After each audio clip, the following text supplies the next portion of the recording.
राज्य के मुख्यमंत्री देवेंद्र फडणवीस द्वारा टीपू सुल्तान पर की गई टिप्पणी के बाद अकोला में राजनीतिक माहौल गर्मा गया है। इसी क्रम में अकोला महानगर पालिका के स्थायी समिति सभागृह के टीपू सुल्तान प्रवेश द्वार नामक फलक का कुछ लोगों द्वारा विरोध किए जाने पर ऑल इंडिया मजलिस इत्तेहादुल मुस्लिमीन अकोला की ओर से शांतिपूर्ण आंदोलन किया गया। आंदोलन के दौरान हजरत टीपू सुल्तान प्रवेश द्वार पर गुलाब के फूलों का हार चढ़ाकर सम्मान प्रकट किया गया। साथ ही छत्रपति संभाजी महाराज के फलक पर भी पुष्पहार अर्पित कर आदर व्यक्त किया गया। इस अवसर पर टीपू सुल्तान जिंदाबाद, छत्रपति शिवाजी महाराज जिंदाबाद और छत्रपति संभाजी महाराज जिंदाबाद के नारों से मनपा परिसर गूंज उठा। आंदोलनकारियों ने स्पष्ट किया कि ये पहल किसी समुदाय के विरोध में नहीं बल्कि हिंदू मुस्लिम एकता और आपसी सम्मान का संदेश देने के लिए है। इस दौरान एमएम के नेता आसिफ अहमद खान ने कहा कि टीपू सुल्तान एक सच्चे देशप्रेमी थे जिन्होंने अंग्रेजों के सामने कभी माफी नहीं मांगी और अंत तक संघर्ष किया। उन्होंने कहा कि इतिहास इस बात का साक्षी है कि टीपू सुल्तान ने विदेशी सत्ता के खिलाफ लड़ाई लड़ी और शहादत दी। साथ ही ये भी कहा गया कि संसद की लाइब्रेरी में सुरक्षित प्रारंभिक संविधान प्रति में उनका चित्र शामिल है। उन्होंने दावा किया कि अंग्रेजों को टीपू सुल्तान के पास एक अंगूठी मिली थी जिस पर राम नाम अंकित था। एमएम की ओर से कहा गया कि किसी भी ऐतिहासिक व्यक्तित्व को लेकर विवाद खड़ा करने के बजाय समाज में सौहार्द और शांति बनाए रखना जरूरी है।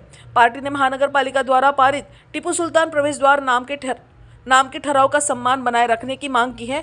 आंदोलन के माध्यम से अकोला वासियों को ये संदेश दिया गया है कि शहर की पहचान भाईचारे, परस्पर सम्मान और सामाजिक एकता से है और इसे किसी भी सूरत में कमजोर नहीं होने दिया जाएगा। ये फोटो का कारण लगाने, एक फोटो को एक सत्कार करना, उनकी गुलपोशी करना, कारण ये है कि हजरत टीपू सुल्तान रहमतुल्लाह अलैह जो है, इन्होंने देश के लिए जो कुर्बानियां दी है इसको छुपाया नहीं जा सकता है। इतिहास इसका गवाह है। संविधान की सबसे पहली पुस्तक में टीपू सुल्तान का एक फोटो भी है। उस पुस्तक को नकारा नहीं जा सकता है क्योंकि उसमें प्राइम मिनिस्टर नेहरू, पंडित जवाहरलाल नेहरू, उसके बाद में बाबा साहब अम्बेडकर और उसके बाद में कुछ सरदार वल्लभ भाई पटेल की भी उस पर साइन है। उसको नजरअंदाज नहीं किया जा सकता। उसी तरह से जब टीपू सुल्तान शहीद हुए थे तो अंग्रेज 1.5 घंटे तक के उनके करीब भी नहीं गए थे। जब वो शहीद हुए थे उनके हाथ से एक अंगूठी बरामद हुई थी। उस अंगूठी पर राम नाम लिखा हुआ था। टीपू सुल्तान कितने सेकुलर थे वो उनकी अंगूठी से पता चलता है। लेकिन कुछ लोग टीपू सुल्तान की दिशा को, उनकी पर्सनैलिटी को निगेटिव में समाज के सामने प्रेजेंट कर रहे हैं। हम इस चीज को बिल्कुल भी बर्दाश्त नहीं करेंगे।